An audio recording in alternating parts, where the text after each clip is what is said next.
ओम नमः शुद्धेभ्यः। ओम नमः शुद्धेभ्यः। ओम नमः शुद्धेभ्यः। नमः श्री वर्धमानाय निर्धूत कलिलात्मने सालोकानां त्रिलोकानां यद विद्यादर्पणायते। अहिंसा परमो धर्म की महावीर भगवान की प्रातः स्मरणीय परम पूजाचार्य गुरुवर श्री विद्यासागर जी मुनि महाराज की ज्येष्ठ श्रेष्ठ निर्व्यापक सुमन श्री ईश्वर समय सागर जी मुनि महाराज की मुनि संघ की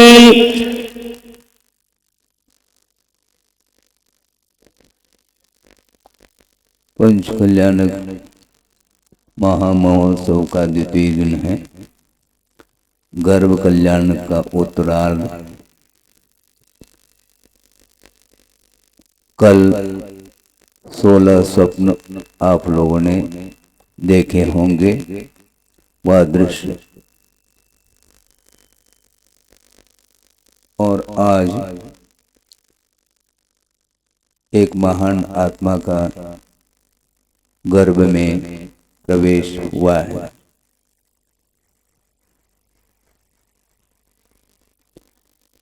आत्मा यद्यपि अमूर्त है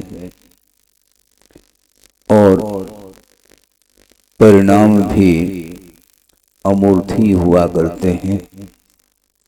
किसी भी तरह से इंद्रिय के विषय नहीं बनते, किंतु उन परिणामों का संवेदन जरूर होता है जीव के लिए। और अनादिकालीन मोह से प्रभावित होकर के आत्मा के ऊपर जो संस्कार आए हैं, मोहजन्य संस्कार, उनको दग्ध करने के लिए यह अवसर आया। क्योंकि छड़ाला में भी आप लोग पढ़ते हैं कि मोक्ष मार्ग की प्रथम सीढ़ी याविन ज्ञान चरित्रा। ये मोक्ष मार्ग जिसका संबंध सम्यक दर्शन से है, सम्यक दर्शन रूपी धरातल पर ही यह खड़ा हुआ है मार्ग। इसलिए सम्यक दर्शन को प्राप्त करना ये बहुत अति दुर्लभता की कोटि में इसको स्वीकार किया है। सम्यक दर्शन के अभाव में ज्ञान की परिणति और चारित्र की जो परिणति है वह मोक्ष के लिए कारण नहीं बन सकती। सम्यक दर्शन के अभाव में जो निर्जरा होती है कर्मों की, वह भी आश्रव पूर्वक निर्जरा होने के कारण वह निर्जरा भी मोक्ष मार्ग में सहायक सिद्ध नहीं होती। बहुत यह गूढ़ रहस्यपूर्ण विषय है कि कहाँ नवे ग्रवेक में पहुंचा है जीव और किसके बल पर पहुंचा है। जिनलिंग को अंगीकार करके ही उसकी यात्रा हुई है और नव ग्रवेक संबंधी वैभव का उपभोक्ता बन बैठा है। इसके उपरांत वहां पर प्रविचार अर्थात वासना का अभाव है, शुक्ल लेशा है। इसके बावजूद भी एक ही कर्म का संवर नहीं कर पा रहा। क्यों नहीं कर पा रहा है? संवर का अर्थ भी साथ साथ समझ लें। जिन परिणामों के माध्यम से कर्म वर्णाएं कर्म के रूप में परिणत होती हैं, उनका आत्मा के साथ संबंध हो जाता है। इसको आश्रव के रूप में अथवा बंध की कोटि में लिया है। इन मनवचन काल की चेष्टा के माध्यम से जो आश्रव हो रहा है कर्म का, उसका जो निरोध किया जाता है उसका नाम संवर है। और आश्रव का निरोध हुए बिना संवर सामने नहीं आता। और वह शुक्लेशा के साथ 31 सागर तक व्यतीत किया है जिसने। इसके उपरांत भी उस दीर्घ काल में वह जीव वैभव का उपभोक्ता तो बना है, किंतु कर्म सिद्धांत की दृष्टि से सोचते हैं एक भी कर्म की वह निर्जरा नहीं कर सकता। कर्म का संवर पूर्वक निर्जरा जिसको बोलते हैं वह संभव नहीं है। मिथ्यात्व गुणस्थान में ही उसका दीर्घ काल व्यतीत हुआ। इसे स्पष्ट है नैवे ग्रवे को प्राप्त करना बहुत सरल है बंधुओं। सरल इसलिए कह रहा हूं, यद्यपि उसको भी प्राप्त करने के लिए जिनलिंग को अंगीकार करने की आवश्यकता पड़ती है, किंतु वह निदान के साथ वहां पर पहुंचा है और वह पापान बंदी पुण्य का ही संचय किया है और इस प्रकार का वैभव उसे प्राप्त हुआ है। इस दीर्घ काल तक भी उसकी आत्मा विषयों में ही उलझी हुई है। देखने के लिए तो ये देखने में आएगा कि शुक्लेशा है और शुक्लेशा में कषाय की परिणति इतनी मंद हो जाती है कि शायद संभव है कि सम्यक दृष्टि भी इतनी मंद कषाय का कभी कभी अनुभव नहीं कर पाता। हाँ, इतना वह मंद कषाय को लेकर के रह रहा है, किंतु उस मंद कषाय का होना अलग वस्तु और दर्शन मुनि कर्म का क्षयोक्षम होना अलग वस्तु है। कषाय मंदतम होने के उपरांत भी गुणस्थान में कोई परिवर्तन नहीं, लेशा में जरूर परिवर्तन हुआ है, किंतु गुणस्थान का जो विकास होता है वह बिना सम्यक दर्शन के संभव नहीं है। इसलिए आत्मा के ऊपर संस्कार डालना है, किस ढंग से डालना इसको विचार करने की आवश्यकता है कि अनादिकालीन वैश्विक दृष्टि संसारी प्राणी की वो दूर नहीं हो पा रही है। जब तक वैश्विक दृष्टि बनी रहेगी तब तक उसका विकास संभव नहीं है और आत्मा का विकास करने के लिए, आत्मा के ऊपर धार्मिक संस्कार डालने के लिए यह पर्याय मिली है, किंतु संसारी प्राणी इस पर्याय की विषय में वह सोच ही नहीं पाता। इस पर्याय का क्या महत्व है उसकी दृष्टि में नहीं आ रहा है। दृष्टि में आना चाहिए। पुण्य का संचय कर लेता है, किंतु संचित पुण्य का सदुपयोग नहीं करने के कारण उसका पुनः पतन होता चला जाता है। पतन अपने आप नहीं होता, पतन के लिए स्वयं के ही परिणाम कारण सिद्ध होते हैं। इसलिए किस प्रकार पुण्य का संचय करना है इसको भी हमें समझना है। पुण्य, कई लोगों की धारणा है कि पुण्य ही है। पुण्य क्या है? हे अर्थात छोड़ने योग्य है, क्योंकि पुण्य के द्वारा एकांत से बंद ही होता है, इस प्रकार कई लोगों की धारणा है। किंतु आचार्य कहते हैं ये एकांत नियम नहीं है कि पुण्य के माध्यम से बंद ही होता है, किंतु पुण्य के माध्यम से पाप कर्म की निर्जरा भी निरंतर होती रहती है। उस वो दृष्टि नहीं होने के कारण पुण्य है, पुण्य है, इस प्रकार एक धारणा बनती चली जा रही है। किंतु आचार्य कहते हैं, गुरुदेव उन्होंने एक दोहा लिखा है, वह भी प्रासंगिक आपके सामने रख रहा हूं कि वस्तुतः पुण्य है, क्या पुण्य का फल है?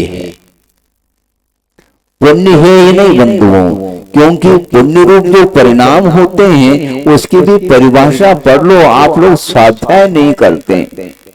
स्वाध्याय किया करो थोड़े बहुत, 10-15 मिनट, आधा घंटा। व्यक्ताओं में तो संसारी प्राणी पूरा जीवन व्यतीत कर देता है, किंतु विशुद्ध परिणाम के साथ पुण्यार्जन करने में हेतुभूत जो स्वाध्याय आदि आवश्यक क्रियाएं उनको संपन्न नहीं कर पाता। तो पुण्य ही नहीं, क्योंकि पुण्य के परिणाम जो होते हैं, जिन परिणामों के माध्यम से आत्मा पवित्रता का अनुभव करती है, उसका नाम पुण्य कहा है। पंच परमेष्टि की आराधना करने से उपलब्ध जो सम्यक दर्शन है, उसमें विकास होता है। इसी को सम्यक वर्धनी क्रिया का एक नाम आया है। 25 क्रियाओं में सम्यक वर्धनी क्रिया का अर्थ चैत्य गुरु और प्रवचन पूजादि लक्षणा सम्यक वर्धनी क्रिया, सम्यक क्रिया ऐसा कहा।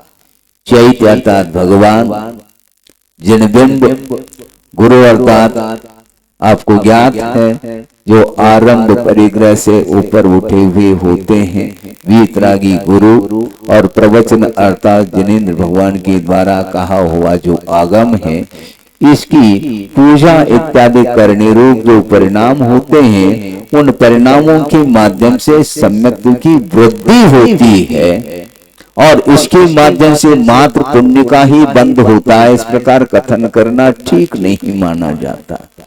पुण्यार्जन करने की कला कम से कम सीख लेना चाहिए आगम के माध्यम से और गुरुओं के उपदेश आदि के माध्यम से। सम्यक दर्शन किस प्रकार निर्मल होता है, किस प्रकार उसमें निखार आता है, ये सारा विषय आगम को खोल करके आस्था के साथ स्वाध्याय आदि करने से ही संभव है। तो मैं ये बात कह रहा था, गुरुदेव ने एक बहुत अच्छा दोहा दिया है कि पुण्य और पाप ये दो चीजें हैं और इसमें पाप का क्षय करना है, ये उद्देश्य है हमारा, और पुण्य का भी क्षय करना है। आचार्य कहते पुण्य का क्षय किया नहीं जाता, पुण्य का क्षय तो ऑटोमेटिक हो जाता है। पाप के फल का जो त्याग करता है वह निश्चित रूप से वह पुण्य का और विशिष्ट अर्जन करता चला जाता है। तो उन्होंने ये कहा है कि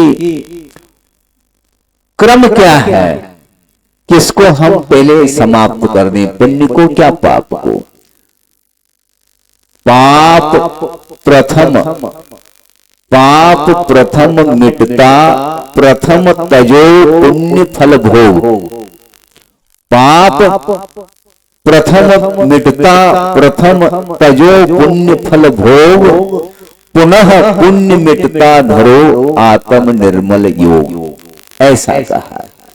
फिर से दोहरा दें, पाप प्रथम मिटता, सर्वप्रथम पाप का क्षय होता है, किंतु किसके द्वारा।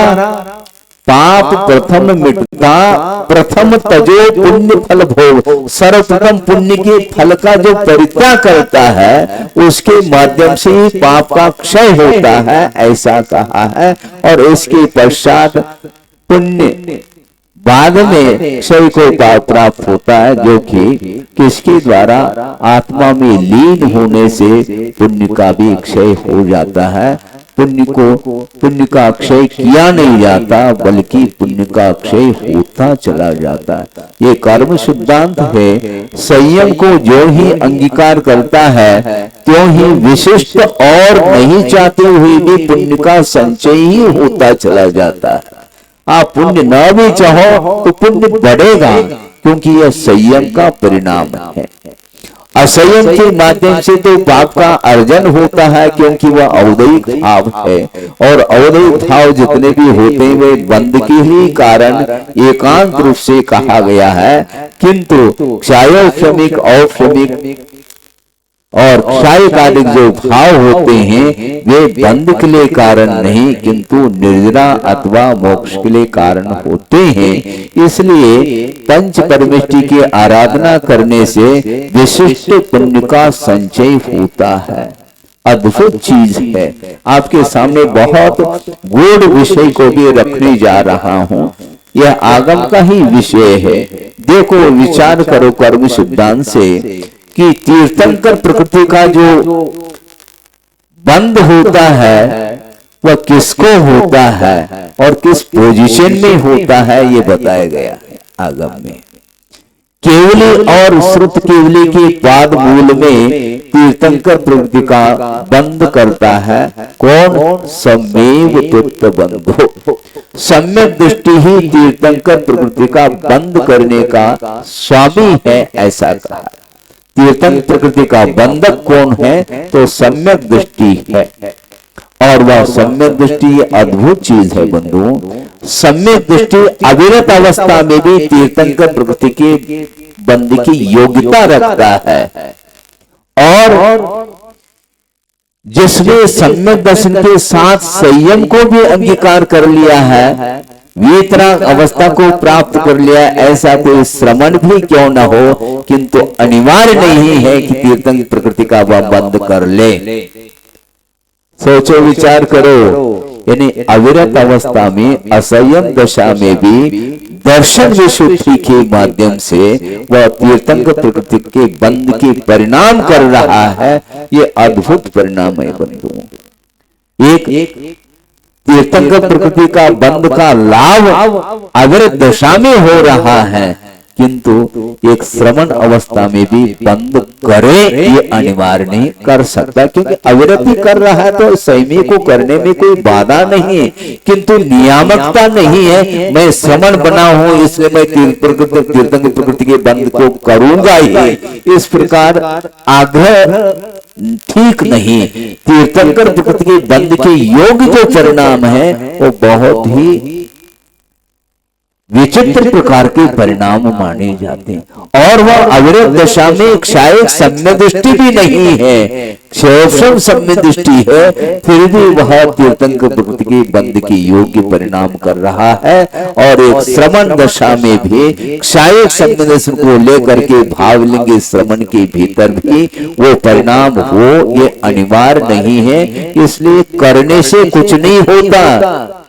विशुद्ध परिणाम जो होते हैं वो अलग ही क्वालिटी के होते हैं। बहुत दुर्लभ वस्तु को भी वह प्राप्त कर रहा है। कौन? एक गृहस्थ भी। ये किसका परिणाम है? दर्शन विशुद्धि का परिणाम है। सम्यक वर्जनी क्रिया इसी को बोलते हैं। एकांत से इसके माध्यम से बंद ही होता है। इस प्रकार जो है विपरीत प्रतिपादन करने से संसार का और विकास होता है, बंद ही बंद करता चला जाता है। नहीं चाहते हुए वह बंद इसलिए करता है विपरीत धारणा होने के कारण। इसलिए आचार्य कहते हैं आत्मा के ऊपर संस्कार डालने के लिए सम्यक दर्शन को सर्वप्रथम प्राप्त कर लेना चाहिए। लेकिन एक और विषय रखना चाहता हूं, ये कोई क्रम नहीं है कि पहले सम्यक दर्शन प्राप्त कर लो, फिर बाद में ज्ञान को प्राप्त कर लो, फिर बाद में सम्यक चरित्र को प्राप्त कर लो। ऐसा कोई नियम नहीं है। एक साथ भी मिथ्या दृष्टि व सप्तम गुण स्थान को प्राप्त करके रत्नत्रय की आराधना कर रहा है। आप सोचो विचार करो। इसलिए कोई क्रम नहीं। हमारा हम तो पहले इस जीवन में सम्यक दर्शन प्राप्त कर लेंगे, फिर अगले भाव में देख लेंगे चारित्र के लिए। ऐसा नहीं है। ये क्रम नहीं, क्रम से भी प्राप्त हो सकता है और युक्ता अर्थात एक साथ भी उसको प्राप्त किया जा सकता है। और दूसरी बात ये है कि सम्यक दर्शन सम्यक ज्ञान ये दोनों एक साथ ही प्राप्त होते हैं, यह भी एक सिद्धांत है। किंतु चारित्र एक साथ भी प्राप्त हो सकता है और क्रम से भी प्राप्त हो सकता है।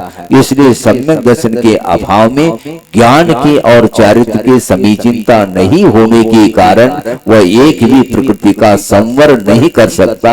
ये कर्म सिद्धांत अकाट्य सिद्धांत है। इसके ऊपर दृढ़ श्रद्धान करने की आवश्यकता है। परम शुक्ल लेशा के साथ वह युक्ति सागर तक व्यतीत कर रहा है। इसके उपरांत भी मंद कषाय के होने के बावजूद भी वह संवर का कर्ता नहीं हो सकता और निर्जरा भी नहीं हो सकती, क्योंकि सम्यक के अभाव में जो भी निर्जरा होती है वह सविपाक निर्जरा के कोटि में आती चली जाती है। इसमें कोई बाधा नहीं। एक बार हमने कहा था, अभी 2-4 दिन पूर्व में ही कहा था, किंतु जनता यहाँ पर काफी है, उनके सामने भी यह विषय रखा जाए कि वस्तुतः निर्जरा जो होती है वह सम्यक के अभाव में नहीं हो सकती। यदि होती भी है उसकी वह निर्जरा गज स्नान के समान कहा है। गज स्नान का अर्थ यही होता है कि वह विशाल काय हाथी जिसे ग्रीष्म काल में काफी गर्मी वह महसूस कर रहा है और वह सरोवर में जाकर के प्यास को भी बुझाना चाह रहा है और शरीर को भी शीतल बनाना चाह रहा है और प्रवेश किया है उसने और अपने इच्छा के अनुरूप उसने जलपान करके प्यास को बुझा दी और डुबकी लगा करके स्नान भी कर लिया उसने और बाद में वह सरोवर के बाहर आकर के अपने ही सूंड के माध्यम से धूल को उछाल देता है अपने माथे पर। इसको बोलते हैं गज स्नान। स्नान करना नहीं करना एक पल हो जाता है। उसी प्रकार आचार्य कहते हैं ये सारे धार्मिक अनुष्ठान करने के उपरांत भी इसके पीछे यदि मान लो विषयों की आकांक्षा को लेकर के यदि वह करता है वह गज स्नान की कोटि में आता है। इस प्रकार निर्जरा ये ठीक नहीं मानी जाती है।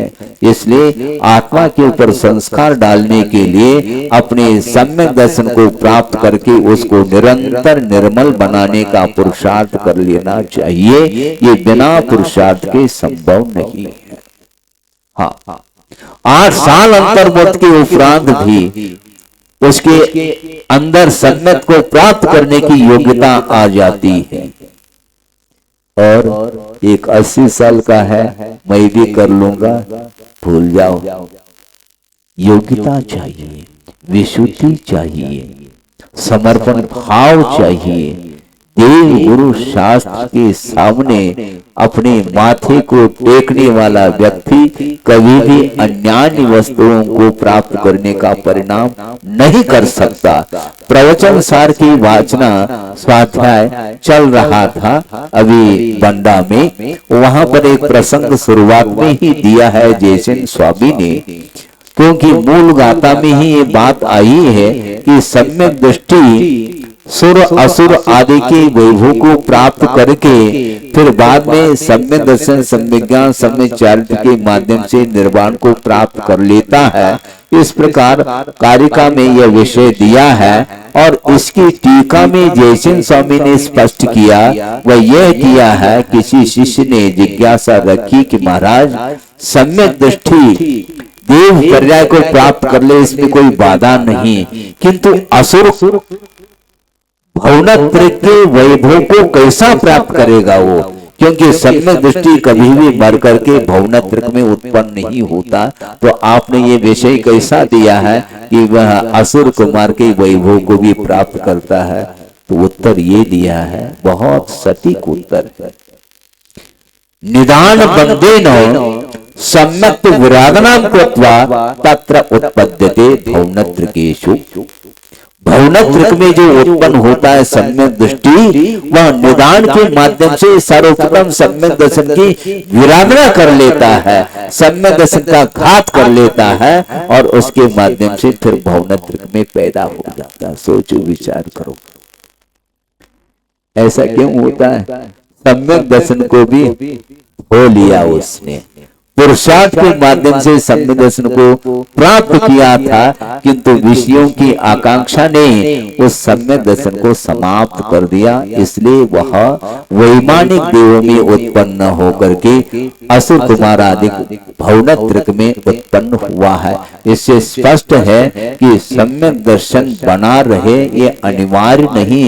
विषयों की आकांक्षा अतिमात्रा में यदि हो गई तो निश्चित रूप से प्राप्त सम्यक दर्शन भी समाप्त होने में देर नहीं लग सकता, क्योंकि क्षोभम सम्यक दर्शन का जो जघन्य काल है वह अंतर मुहूर्त माना गया है और उत्कृष्ट काल 66 सागर तक वह बरकरार बना रह सकता है, इसमें बाधा नहीं। अब सोचो, विचार करो, ऐसी कौन सी नौबत आ गई, ऐसा कौन सा प्रसंग आ गया कि अंतर मुहूर्त में उसका सम्यक दर्शन छूट रहा है। सम्यक दर्शन, जो सम्यक दर्शन छूटता है बहिर्दृष्टि के कारण ही छूटता है। अपनी दृष्टि को निरंतर अंतर दृष्टि बनाए रखना अत्यंत कठिन है, पुरुषार्थ के अधीन है। इसलिए बार बार गुरु महाराज भी श्रमण संघ के लिए संबोधित करते हैं, अंतर दृष्टि को बनाए रखना चाहिए। हाँ, अपनी क्षमता के अनुरूप, सहनन के अनुरूप है। बाहरी जो तप इत्यादि करना ठीक है, अपनी जगह है, कर सको तो ठीक, नहीं कर सको तो कोई बाधा नहीं, किंतु भीतरी अंतर्दृष्टि अंतरंग साधना के बिना सम्यक दर्शन टिक नहीं पाएगा और सम्यक दर्शन पुष्ट भी नहीं हो पाएगा। यहाँ पर तीर्थंकर प्रकृति की बंद के लिए दर्शन विशुद्धि को रखा, न कि क्षायिक सम्यक दर्शन को।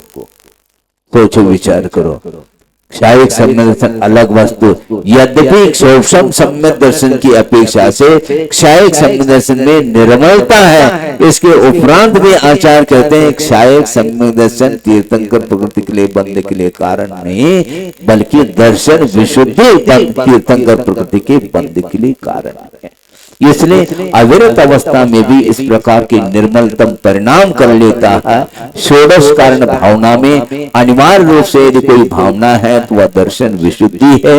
अन्य जितनी भी भावना है वह भाज्य, ऐसा कहा, समस्त भी और व्यस्त भी हो सकता है। एकांत भावना न भी रहे तो भी चल जाएगा, किंतु कंपल्सरी यदि कोई भावना है तो वह दर्शन विशुद्धि भावना है। उस दर्शन विशुद्धि की भावना के माध्यम से ऐसे निर्मलतम परिणाम होते हैं, किंतु जहाँ कहीं भी नहीं होते, ध्यान रखो। षोडश कारण भावना के माध्यम से तीर्थंकर प्रकृति का जो बंद होता है वह केवली शुद्ध केवली के सन्निधान में ही होता है। उनकी पाद मूल की आवश्यकता है, क्योंकि उनके पाद मूल में जो विशुद्धि आ जाती है उस क्वालिटी की विशुद्धि अन्यत्र संभव नहीं। अन्यत्र षोडश कारण भावना तो आप पा सकते हैं, किंतु तीर्थंकर प्रकृति के योग्य जो परिणाम चाहिए वह परिणाम उनके सन्निधान में ही संभव है। इस प्रकार सम्यक दर्शन की विशेषता बताते हुए किसी भी सम्यक दर्शन के साथ और अविरत दशा में भी देश व्रत इन पंचम गुणस्थान में भी और छठे सातवें गुणस्थान में, यहाँ तक कि अष्टम गुणस्थान के छठे भाग तक इसका बंद बताया है, किंतु बंद के प्रारंभ की अपेक्षा से यह शर्त रखा है चौथे पांचवें छठे सप्तम गुणस्थान में वह कौन किस गति का जीव है, वह मनुष्य गति का जीव ही तीर्थंकर प्रकृति की बंद का प्रारंभक है, ऐसा कहा।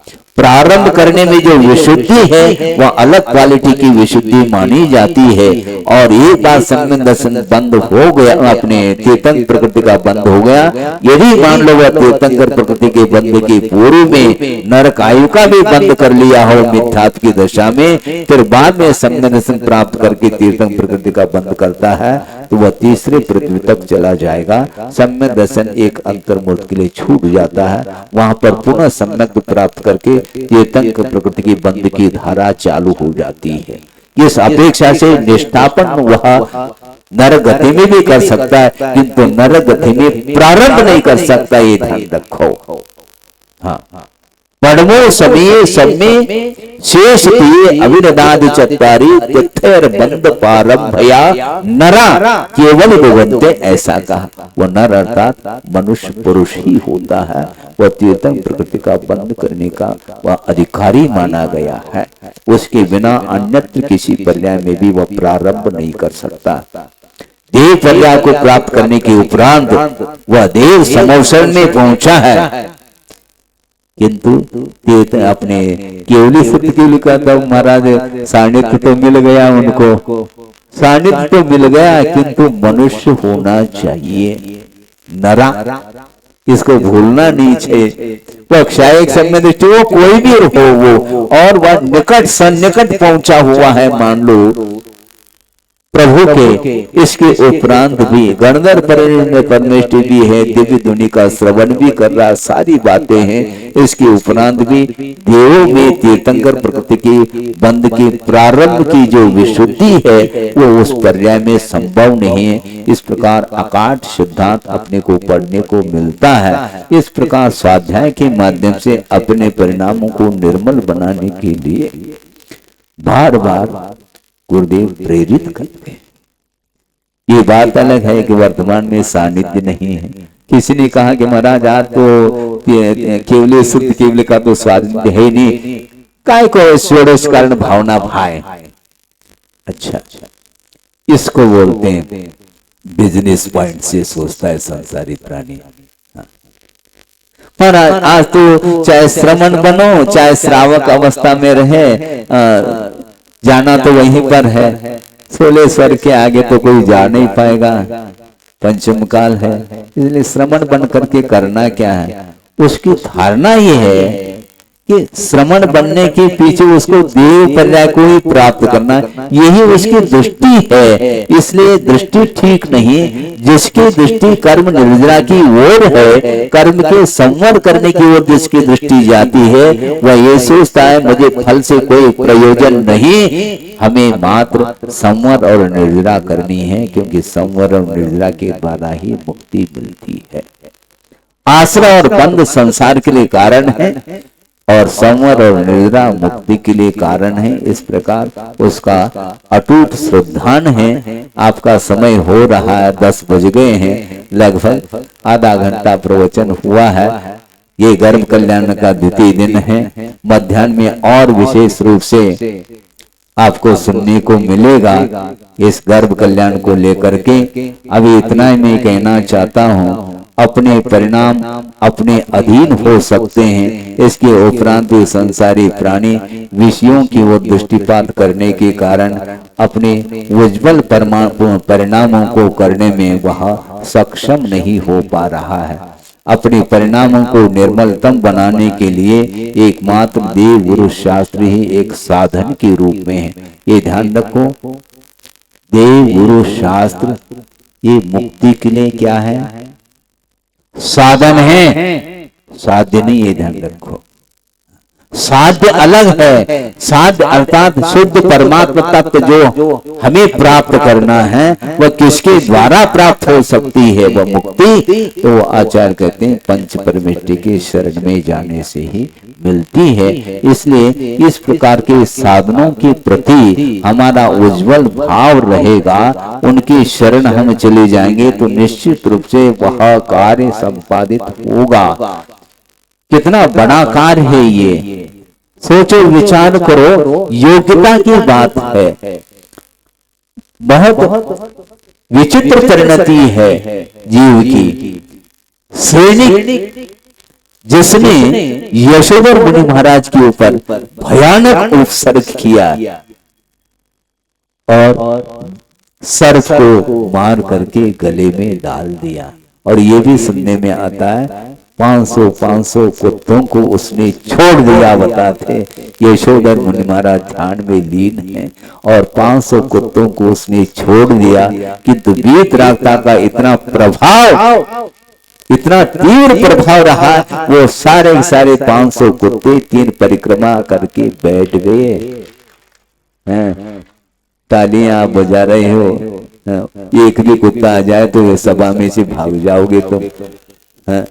ये ध्यान रखो, शेर के समान दहाड़ने वाले वो कुत्ते फिर भी उनके सामने परिक्रमा दे करके नतमस्तक हो जाते हैं। सोचो विचार करो।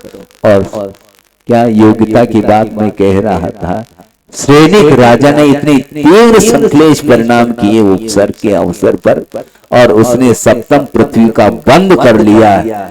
फिर बाद में किसको ज्ञात हो गया, चेल्ला रानी को ज्ञात हो गया। वो दौड़ती दौड़ती आ गई, ये अनर्थ हो गया, हमारे पतिदेव के द्वारा अनर्थ किया गया, ये ठीक नहीं हुआ। और वो उपसर्ग को दूर करने के लिए आ गई। आकर के देखती है, दोनों आए हैं, सैनिक भी आया है और वो भी आई है, और ध्यान में लीन है, और गले में सर्प पड़ा हुआ है, और सारी चींटियां लगी हुई हैं, और शरीर पर छिद्र पड़ रहे हैं चींटियों के माध्यम से। भयानक उपसर्ग को देख करके मन में दया का भाव आ जाता है, और करुणा के साथ और समर्पण भाव के साथ उस उपसर्ग को उसने दूर कर लिया। और उपसर्ग को दूर करने के उपरांत सैनिक भी खड़े हैं और चेल्ला भी खड़ी है, और दोनों, सैनिक तो पश्चाताप कर रहा है, आंखों में आंसू लाया है, और चेल्ला भी खड़ी है। दोनों नतमस्तक हो जाते हैं तो धर्म वृद्धि का आशीर्वाद मिल जाता है। पक्षपात नहीं किया किसने? यशोधर मुनि महाराज ने। और कोई दूसरा होता तो इस प्रकार वैर बांधने से स्वयं का ही अहित होता, सामने वाले का हो अथवा न हो, इससे कोई प्रयोजन नहीं। क्योंकि श्रमण लोग हमेशा दिन में 3 बार प्रतिक्रमण करते।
है बंधु, ध्यान रखो इसको बोलते योग्यता।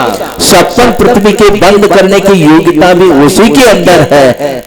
तो तीर्थंकर प्रकृति के बंद करने का भाव और उसकी योग्यता भी उसी के अंदर थी। इसलिए चेलना रानी ने उपसर्ग दूर तो किया है, बहुत अच्छा किया, किंतु तीर्थंकर प्रकृति का बंद वो नहीं कर पाएगी क्योंकि उसके अंदर योग्यता वो नहीं है।